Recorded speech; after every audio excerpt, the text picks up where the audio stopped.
Halo, assalamualaikum warahmatullahi wabarakatuh. Selamat berjumpa kembali dengan MBR Orchid. Salam sehat selalu kakak untuk para pencinta anggrek seluruh Indonesia. Salam hangat. Untuk kali ini kita membuat konten bagaimana cara menangani anggrek gurun hasil beli dari online. Cara penanganan, penanaman, perawatan. Nah, media apa yang paling cocok ya. Ini kita kemarin saya dapat anggrek gurun hasil ngedeal di live sale yang si oren, harganya lumayan rungkad, makanya saya beli harganya agak rungkad ya, soalnya kalau beli secara langsung mahal. Ini ID-nya area Elovia Vertisi anggrek gurun. Nah, ini dikirimnya dari Jawa Timur, dikirim ke Bandung. Kita lihat packingnya cukup bagus ya, kokoh. Ini kita buka tuh anggrek gurunnya.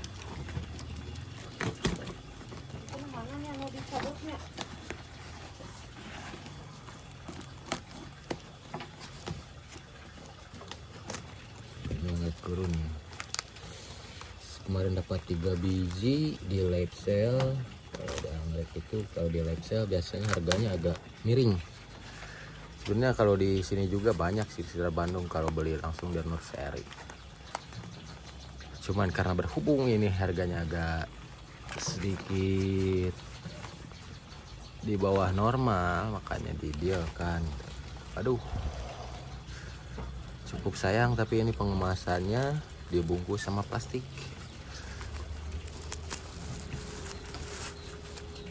Harusnya anggrek gurun ini dikirimnya, kalaupun mau, ini tanpa media, jadi biar agak kering. Aduh, ini dikasih, iya, kokopit lagi, kokopitnya dengan media basah. Nah, penanganannya ini kalau anggrek gurun jangan langsung ditanam, biarkan diangin dulu, tunggu akarnya kering, nanti bisa ditanam. Jika kita membuka paketnya di pagi hari, bisa ditanamnya di malam hari atau di besoknya, tunggu dulu agak kering. Nanti kita review anggrek gurun yang pernah saya rawat lama itu. Untuk jenis Elovia Vertisi ini, kenapa disebut anggrek gurun? Karena dia kehidupan habitatnya itu di dataran Afrika gitu ya. Dataran Afrika. Tuh, aduh. Medianya cukup basah, ini harus cepet-cepet. Untung ini perjalanannya tidak lama, ini cuman 2 hari menuju Bandung dari Jawa Timur. Kalau lebih dari 4 hari dengan kondisi pengirimannya seperti ini bisa rentan. Ini kita simpan dulu, diangin-anginkan, mungkin nanti sore kita bisa menanam.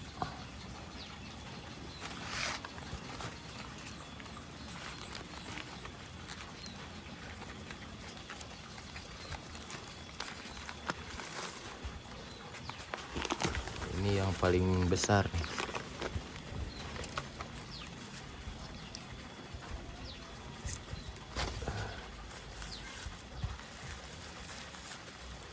Ini paling cocok untuk pemula. Anggrek gurun ini sebenarnya anggrek yang paling tahan banting, selagi kita tidak over penyiraman. Jadi penyiramannya bisa 3 hari sekali atau seminggu sekali, ya masih kuat ya.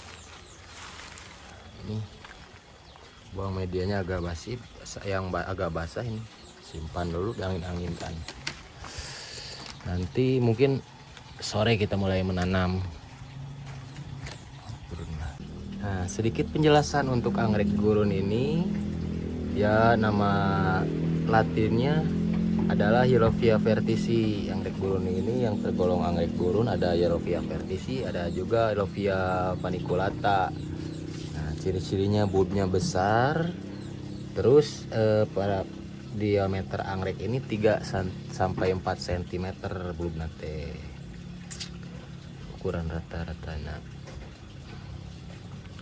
Dia bisa menyimpan cadangan airnya cukup lama, makanya dia ini termasuk kategori low nutrisi. Jadi kalau menanam anggrek gurun ini jangan terlalu banyak nutrisi kalau tidak mau terbakar. Nah, untuk apa namanya teh Yellowfia vertisi ini, dia penyebarannya di dataran gurun Afrika. Penyebarannya seperti di Arab Saudi, di Tanzania, atau di Kenya. Kehidupan alamnya.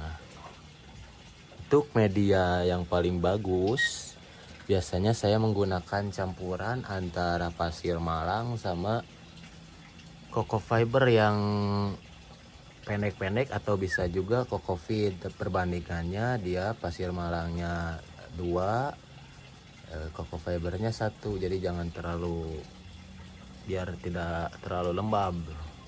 Kalau tidak ada pasir malang, bisa menggunakan pasir kali yang sudah dibakar, atau ditambah sekam matang gitu, sekam bakar, itu bisa. Kemudian setelah didiamkan beberapa saat, setelah tadi pagi kita membuka paketnya, kita keringkan akarnya. Nah, ke angka selanjutnya kita mulai mempersiapkan penanaman untuk si anggrek Yellowfia vertisi ini. Saya di sini menggunakan antara campuran pasir malang, ini pasir malang sama media cokopit ya, cokopit atau sabut kelapa yang serbuk, sabut dari tapas kelapa yang serbuknya. Ini perbandingannya 3:1 kalau memakai dengan cokopit. Kalau media pasir malang sama pakis cacah, dia perbandingannya 2:2. Atau pasir malang sama apa namanya teh, pasir malang sama sekam bakar itu sama, bisa 2:2. Karena ini cocopit mengandung bisa menyimpan airnya lebih banyak, maka perbandingannya 1:3. Kita langsung saja mulai mencampurkannya kedua media tersebut. Langsung kita campur saja, nanti diaduk sampai merata, benar-benar tercampur sempurna untuk kedua media ini.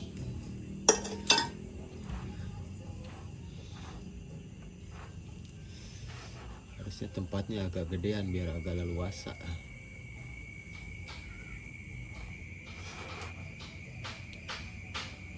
Nah, kemudian setelah medianya tercampur merata seperti ini, kita bisa langsung menyiapkan dulu tanaman yang akan kita tanam, si Yellowfia vertisi ini.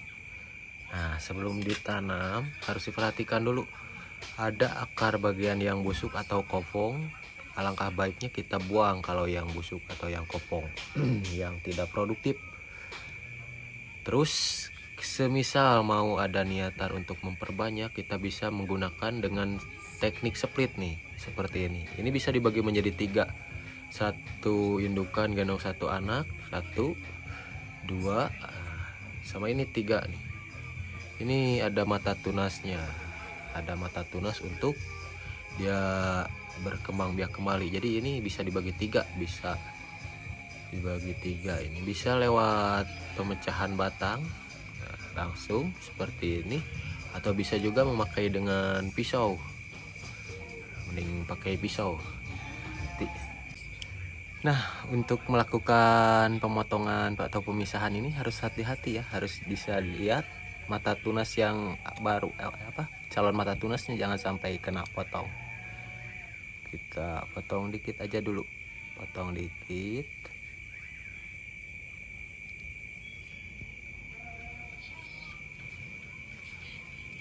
Nah, kira-kira udah setengahnya terpotong, kita bisa langsung pisahkan. Nah, Ini harus hati-hati akar, ada yang menempel. Satu udah terpisah, nanti kita potong lagi bagian satunya.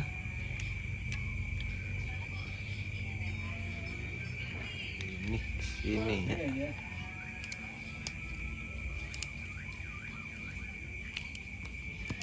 Harus dengan ketelitian yang sangat, biar tidak salah potong melukai calon tunas baru. Nah,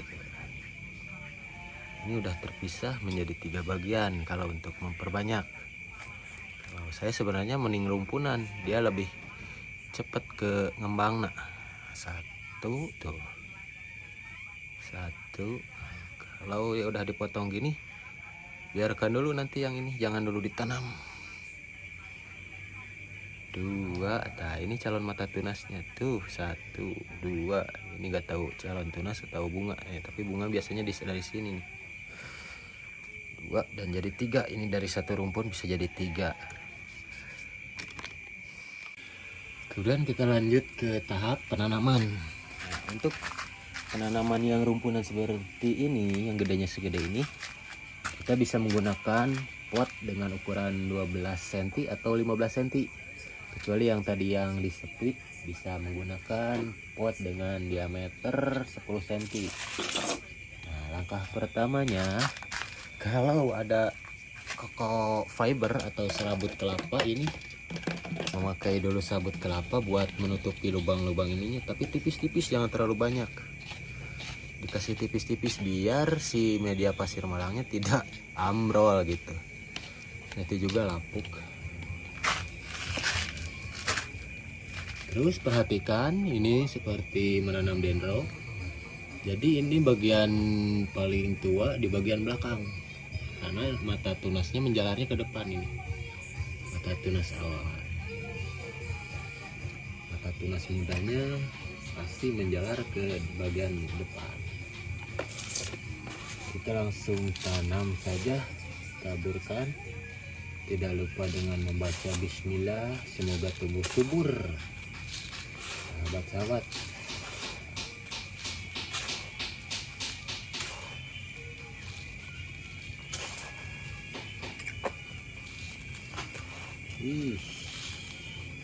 Yang terpenting kita menanamnya dengan penuh kasih sayang, nanti dia akan berbakti. Ini tidak jauh, kalau menanam anggrek gurun ini tidak jauh seperti kita menanam pohon-pohon sukulen. Kalau sudah terisi, ini digoyang-goyang biar terisi bagian akar yang tadi kosong.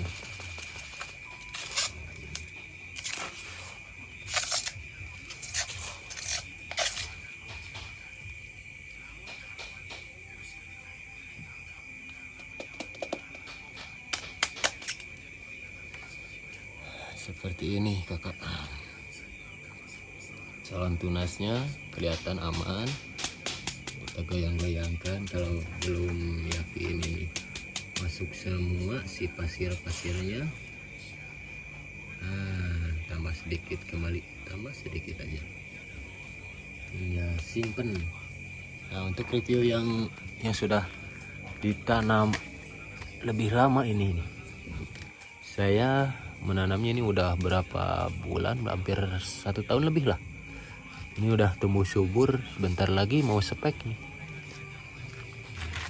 Kalau untuk pemupukan, saya memakainya pupuk NPK slow release dari Dekastar. Cukup dikasih 5 biji sampai 6 lah, jangan terlalu banyak, soalnya dia kan termasuk pohon yang low nutrisi, jadi tidak membutuhkan nutrisi yang berlebih. Seperti itu. Nah, season kotor-kotorannya kita telah selesai. Kita sudah selesai menanam si anggrek gurun Yellowpia vertisi. Nah, ini seperti ini penampakannya. Hasil dari beri 3 rumpun menjadi banyak. Dapat berapa ini? Setelah kita tanam seperti ini, jangan dulu disiram selama 1 minggu. Usahakan ya, biar keriput gak apa-apa, yang terpenting jangan sampai kena busuk akar, apalagi sampai menyebar ke bulbnya. Untuk selanjutnya kita bisa memberi pupuk NPK seimbang 16-16 pakai slow release 5 biji. Untuk selanjutnya ke depan, 1 bulan ke depan lah, ketika dia udah tumbuh. Sekian review singkat dari saya. Mohon maaf bila ada salah-salah kata, mohon maaf bila ada prinsip atau teori yang kurang berkenan atau tidak sesuai dengan teori teman-teman yang sudah alami, lain warung, lain koki. Semoga dengan sharing ini bisa bermanfaat bagi kita semua, tidak mencederai sesama penikmat anggrek. Mohon maaf bila ada salah-salah kata. Akhirul kalam. Assalamualaikum warahmatullahi wabarakatuh.